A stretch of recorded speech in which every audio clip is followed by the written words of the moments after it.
Hey there, Titans. In this video, we'll talk about third-party integrations in Form 1 compares to Form 2.0 and Titan Web, and what do we need to do in order to migrate.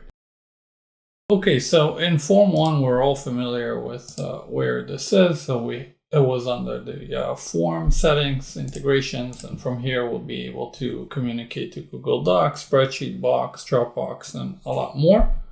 And we would be able to do it directly from the form. So in Titan Web and Titan Form 2.0, it's separated. All the third-party integrations are housed under Titan Flow. And the way for us to do it is to create a Titan Flow. So we have, if you're creating a new project, you want to create a flow, and from there you'll be able to interact with all the third-party integrations. So a simple example would be, let's say I have this project here for Google Drive.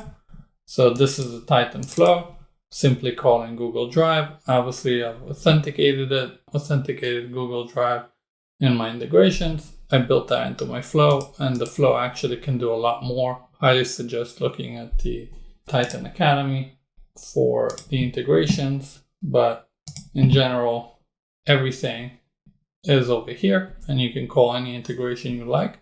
And the way to communicate to the flow from a web project or from Salesforce, it's pretty simple. All you have to do is to open this one,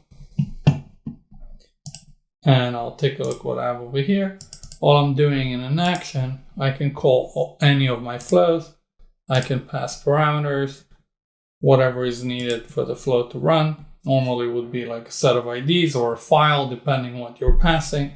And then you can also return parameters from the flow to the web project. And this is how it's done.